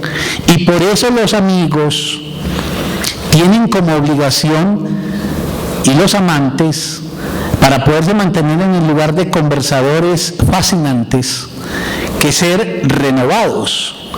No hay que cambiar de amigos, lo que hay que plantear es que la vida tiene que ser una renovación abierta a partir de las preguntas que lo jalonan a uno. Por eso vos puedes tener un ser con quien habrás conversado años y años y años de la vida, pero cada vez que conversas con él es como si la palabra fuera por primera vez que se estuviera escuchando. Ese poder, ese brillo de una palabra renovada porque hay un ser que se renueva en una búsqueda, es lo que también permite que cuando uno se levanta de conversar con el amigo, está concitado a volverse a sentar frente a él cuando la vida le dé la oportunidad. Y eso no es poca cosa, yo creo que eso es muchísimo en la vida. Y en todo caso, ya como la última expresión para cerrar esto, si la palabra humana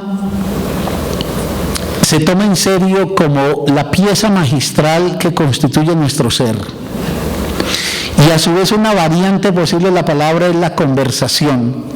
Y la conversación nos humaniza porque recrea nuestra vida, la rehace, permite que entendamos lo que no entendíamos, nos abre a dimensiones que antes eran desconocidas y nos permite el imposible juego de entendernos y comprendernos, pero una imposibilidad que en todo caso no deja de tener su lastre y sus frutos positivos para la vida.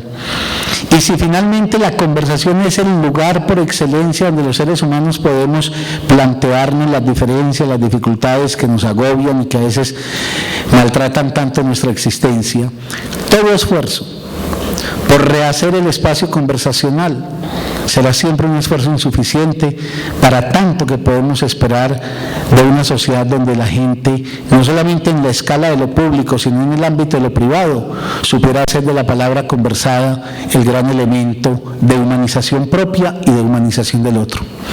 Bueno, muchas gracias. Tenemos lo que ustedes piensen, unos 15 minuticos.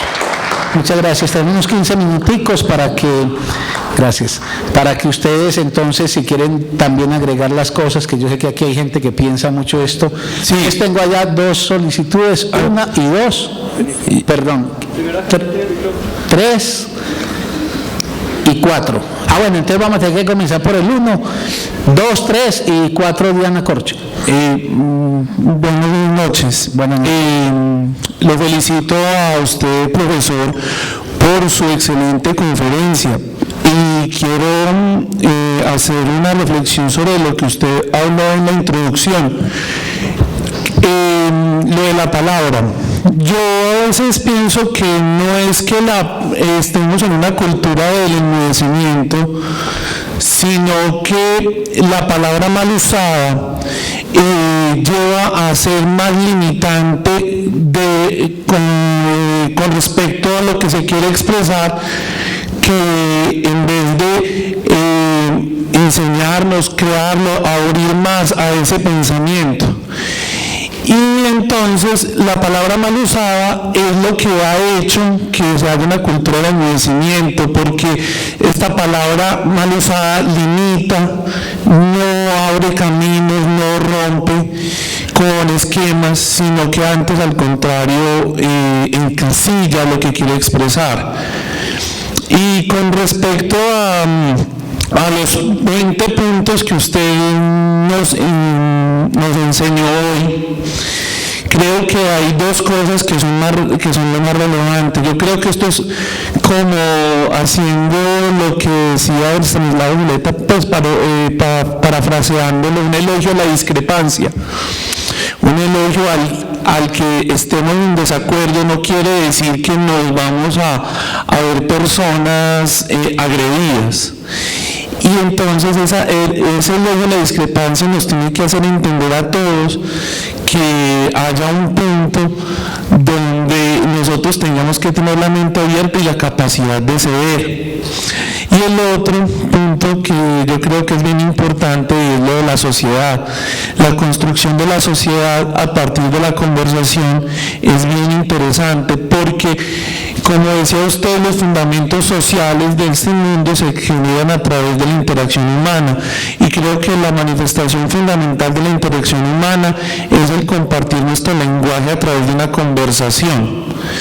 Y la conversación que nosotros vemos y que yo quiero hacer reflexión es en esta sociedad de nosotros, cuando vemos, por ejemplo, que nuestros padres de la patria en un Senado, ustedes han visto que esos debates son una supuesta conversación, y es lo que usted nos hacía ver cuando decían que había una sucesión de personas que quieren dar una idea y esa idea, ahí mismo el otro está pensando con qué contestarle sin esperar a sostener la idea del otro. Yo creo que ese tipo de cosas ojalá se pudieran rescatar en el recinto más importante que podemos tener una sociedad, que es donde nos representamos. Y se pierde porque siempre es una tosudez, una terquedad, el mantener unas ideas y el deseo de ganar e imponer. Yo creo que la conversación se debería volver como una pasatiempo y ese pasatiempo ayuda a construir. Bueno, y perdón por la extensión, muchas gracias. No, hombre, antes, muchísimas gracias. Yo no voy a comentar porque me parece que las palabras tuyas son suficientes y para que podamos escuchar a otros. Y enuncio para resaltarle al auditorio cosas que dijiste que me parecen muy valiosas. Primero, habría que pensar bien eso, pues de mi parte, cuando yo digo que estamos en una cultura que propende por el enmudecimiento, y vos decís que no estamos propiamente en una cultura del silencio, habría que quizás agregar, estamos en una cultura del ruido. Segundo, me parece muy bella esa paráfrasis que haces de Stanislao en el elogio de la dificultad, y qué bueno pensar uno en escribir una cosa que llamara elogio de la discrepancia, por ejemplo, a propósito de la conversación. Tercero, algo que faltó en mi exposición y que lo resalta tu comentario, es la capacidad de ceder. La capacidad de ceder, que eso es un asunto de arte. ¿Hasta dónde? Y finalmente, también casi como un tema que queda de lo que vos comentás, hacer una reflexión específica que llamara sociedad y conversación. Muy bien, gracias. 2. La chabacanería galopante que se en los medios masivos de comunicación, que se excusa siempre por el rating, la competencia, la universidad que nace también, siempre están las universidades en esto, para que quedaron cortas, inculcar cierta preocupación a los educandos, y se siente vergüenza en cuando uno escucha a aquellas personas y presumen de ser egresados de universidades cuando uno dice esto jamás pasado por una escuela. Y esos son los medios que están formando. Y en una universidad me imagino que siempre va a ser su educación así como lo que estuvimos viendo aquí, pero parece que fueran palabras mudas. Ya acabé, gracias. Pero también perdón un momentico, Marcel, porque eso que acabaste de decir me parece de verdad que habría que tomarlo en firme. La chabacanería. Yo creo que la chabacanería no es otra cosa que la prosternación de la palabra. Y vos lo decís también, yo lo he venido repitiendo quizás casi que ya fastidiosamente, porque yo creo que es menester hacer una crítica fuerte a las universidades. Yo ayer estaba almorzando en mi universidad y le decía a alguien, este sitio me espanta, porque en torno mío existían unos muchachos, unas muchachas, pero además digo la mujer no porque yo sea de los que piensa pues que las mujeres no están en las mismas lógicas que los hombres para bien y para mal. Pero yo sí creo que las mujeres han sido guardianas del lenguaje y de la poética más exactamente. Por eso las mujeres han sido siempre tan reclamantes de la versión poetizante de la palabra. Y eso era una chabacanería, para usar tu expresión. Era los soez, la procacidad, donde 3 palabras soeces eran un latiguillo, incapaces de construir una oración donde emergieran palabras que abrieran sentidos, se queda en un retintín de la vulgaridad. Y a mí, entre tanto que me impresionaba eso, pues y además hace mucho rato también lo conozco, me impresionaba mucho también ver, por ejemplo, cómo en cierta forma las muchachas se engalopan ahí ya como si fuera ya la manera normal de establecer un vínculo con el lenguaje. Y muy cortico para hacer una refrendación de lo tuyo. Yo no tenía tiempo, y obviamente ya no lo tengo tampoco, pero tenía mucho la intención de detenerme un rato en un pasaje muy hermoso de Nietzsche, en la historia de Nietzsche, que en la biografía que hizo, bueno, el más grande biógrafo que tenemos de Nietzsche, muestra lo que se llama el pasaje de sus estudios en Forta. Forta era una institución de estudio secundario. Y cuando vos haces un contraste entre lo que, por ejemplo, era la relación con la lengua, en este caso con el alemán, que se transmitía a un joven educando en el siglo XIX y lo que es hoy. La lengua era un asunto de doble aprendizaje. Por un lado, gramatical. La gramática no le hace daño a nadie. Yo no creo que la gramática haga a nadie un muy buen dotado con el lenguaje, pero la gramática es la maquinaria intestina de la lengua. Y conocerla es conocer sus posibilidades, etc. Pero sobre todo, esos muchachos se educaban leyendo a los grandes escritores de su cultura. Y aunque suene extraordinario, a un joven se le decía, a un joven de 14 años, por ejemplo, un examen para Nietzsche era, escriba, le ponían un tema, escriba, por ejemplo, sobre la naturaleza, en el estilo de Goethe. Después, segundo, escriba sobre el mismo tema en el estilo de Schiller. ¿Me entiende? Y los ponían, o en el estilo de Ovidio, ya pues saliendo de Alemania, etc.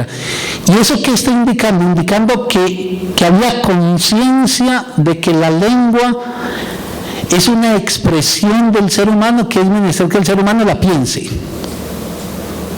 Hoy nuestra juventud se levanta por fuera completamente de cualquier término de reflexión sobre la lengua, y entonces lo que tenemos es la chabacanería, no solamente en el orden soez de la expresión y en la vulgaridad instalada, por ejemplo, en el lenguaje, sino en la incapacidad de construir con el lenguaje, porque el lenguaje quedó cortico. Es que George Steiner decía que un inglés del periodo isabelino tenía más o menos a su haber unos 1000 vocablos del inglés. Hoy un norteamericano se pasa la vida sin utilizar más de 50, y las frases que dice son monosilábicas. Ahí hay un efecto de estrechamiento de la palabra, y con eso de estrechamiento del pensamiento. Yo lo comparto. 3, Marcel. Cuando hablabas de que para conversar con los niños hay que ponerse en el nivel de ellos sin infantilizarse,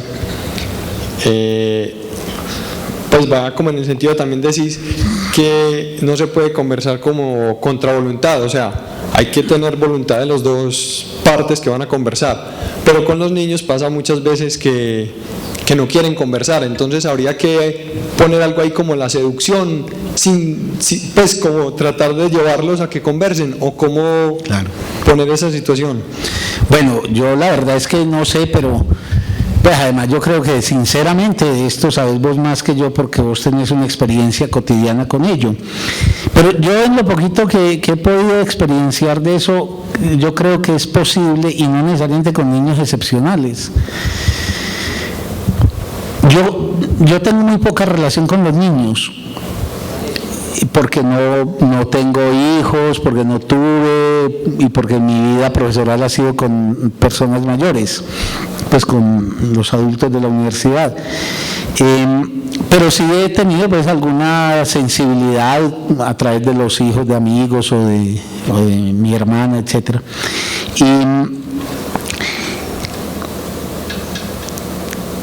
Y yo percibo una cosa, que hay un punto clave en la relación con el niño, que es lo que permite que uno no se infantilice y él no se vuelva un viejo, porque no puede volverse un viejo. Lo que pasa es que uno se puede infantilizar, y es a uno a quien le compete no infantilizarse, y no reducirse a la dimensión de comprensión en que está el niño.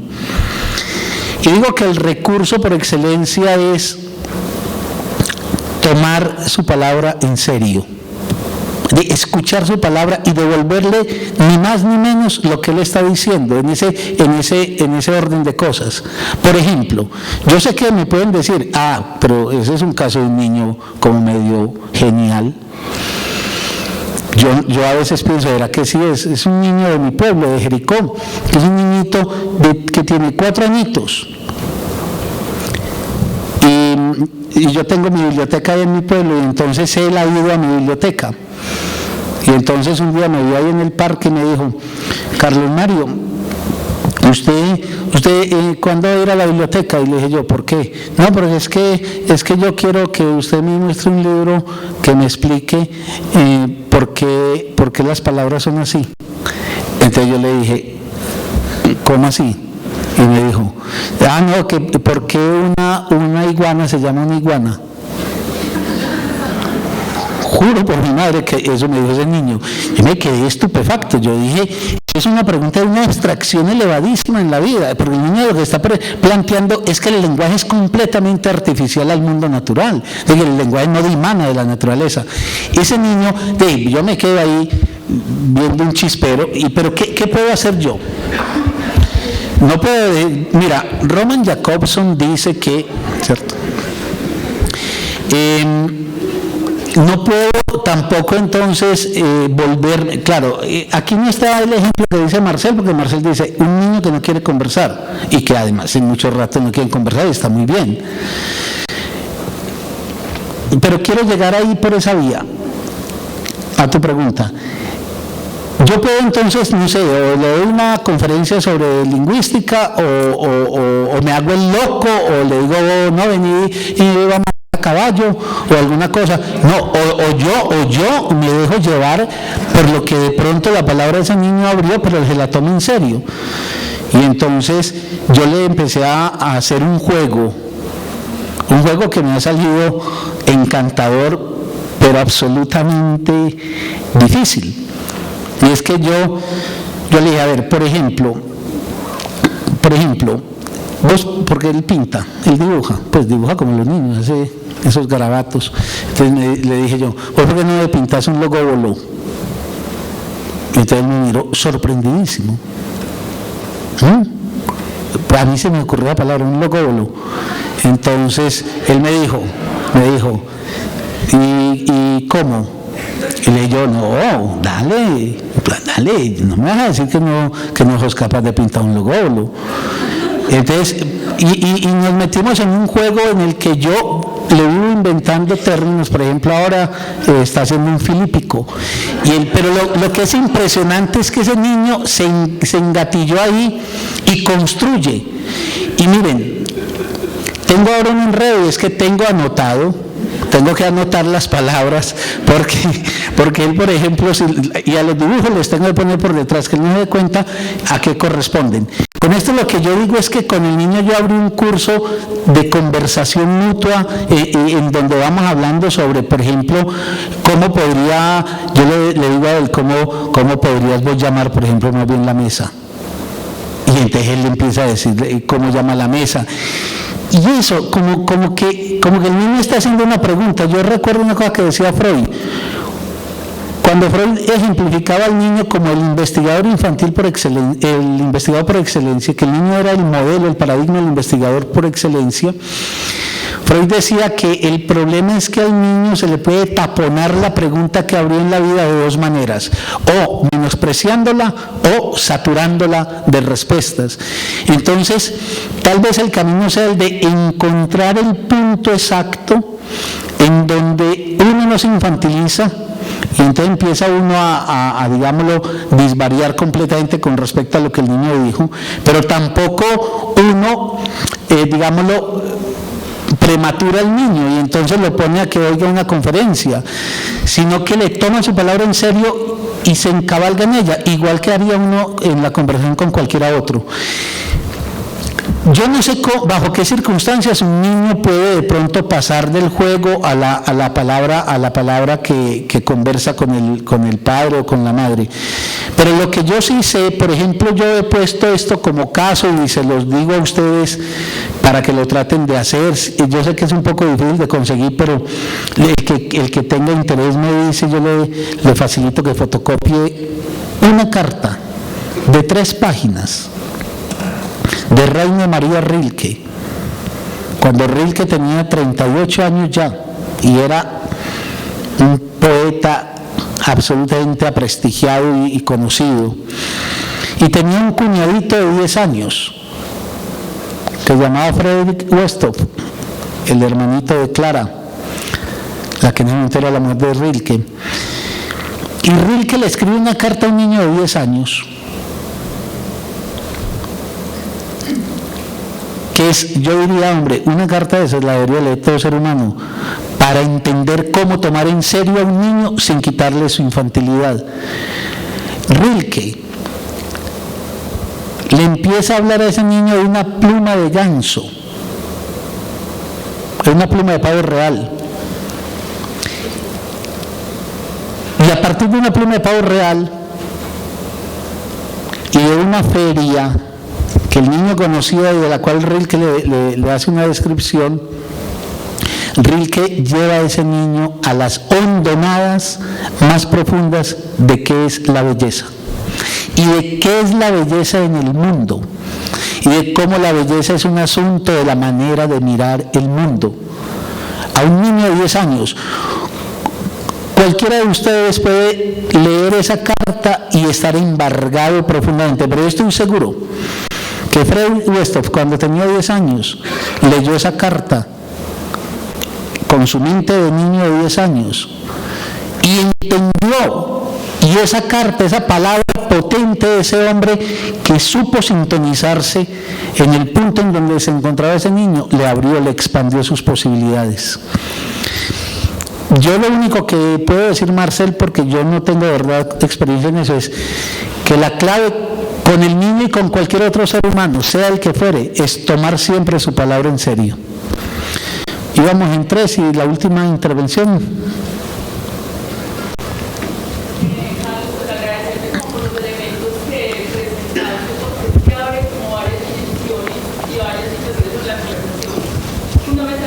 Perdóname, Diana, que te van a pasar el micrófono porque atrás no están oyendo.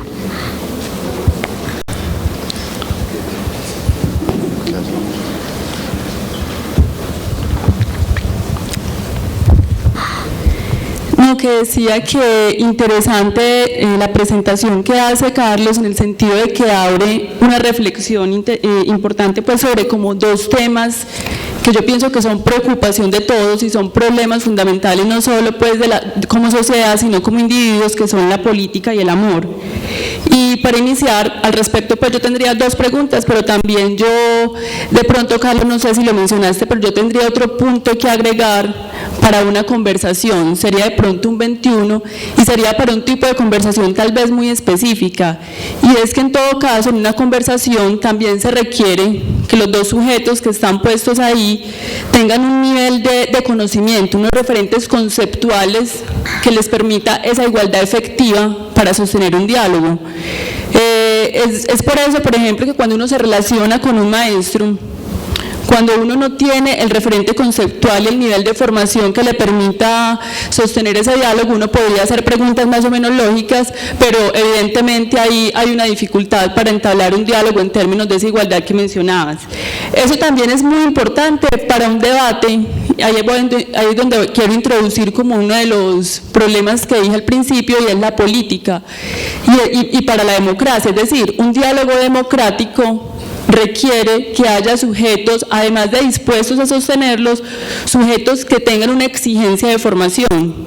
Yo sé que eso es un debate porque eso puede sonar algo elitista, pero esto es una sociedad que me parece a mí que de manera muy arrevesada terminó aceptando que cualquiera puede hablar de cualquier cosa y que cualquiera puede dialogar de cualquier cosa, y negó la exigencia de formación que se requiere para abordar temas tan complejos como la política o los grandes problemas de la sociedad.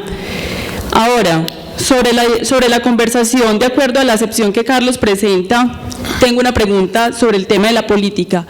¿Es posible que en los diálogos en torno a los problemas políticos existe una conversación, Carlos, tal y como lo planteaste? ¿En qué sentido? Es que esa conversación que vos describís es una conversación que tiene una exigencia de veracidad, una exigencia de igualdad, una exigencia de racionalidad, y en todo caso la política es un discurso donde muchas veces vos te tenés que sentar a transar intereses. La política es un discurso que apela a un lenguaje efectista. La política también, fundamentalmente, hay un trámite de intereses y hay unas disparidades en términos de esa exigencia de formación que te decía. Entonces, ¿cómo la tesis que propone podríamos proponerla para que una sociedad dirima sus conflictos a través de esa exigencia de conversación? Esa es la pregunta sobre la política y sobre la democracia. Y sobre el tema del amor, que a mí me parece pues este tema muy espinoso, es que el amor, además de muchas cosas, se constituye en un sentimiento. La pregunta es, si el diálogo y la conversación hacen parte y tienen una exigencia de racionalidad y de argumentación, tal y como lo expones, un un sentimiento es susceptible de ser pensado, un sentimiento es apelable, es decir, ante ese horroroso no te quiero del amante susceptible de yo persuadirlo de por qué no me lo quieres, y eso puede ser discutido en términos de la conversación. Bueno, yo no voy a contestar, pero no porque no quiera contestar preguntas y más que preguntas, además comentarios tan inteligentes, sino porque realmente no tenemos el tiempo, pero además porque yo creo, y no tenemos el tiempo porque lo que pasa es que nosotros tenemos un compromiso con Confama y nos da mucha pena, pero un segunditico, bueno, pequeñita pues, porque quiero decirles una cosita ya para despedirnos, pero con respecto a la intervención de Diana quiero dejar una cosa comprometida. No, dale vos. Bueno, la pregunta es, con todo el respeto, yo quiero mucho a la gente, todo el mundo. ¿Cómo hace uno para ser una persona que sufre de demencia, ser uno agradable a él y conversar con él sin ir a ofenderlo y sin uno ser tampoco demente, como hace en ese caso? Por favor. Bueno, muchas gracias por la pregunta también. Bueno, entonces voy muy cortico porque quiero decirles una cosita de despedida.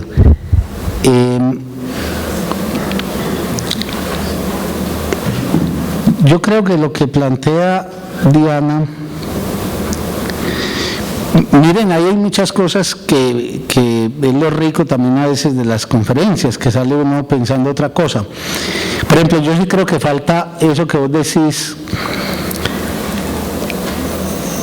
en lo que yo estaba indicando, en esos numerales, y así como planteé esa capacidad de ceder como un numeral 21, bien podría ser un numeral 22, eso que voy a llamar referentes compartidos.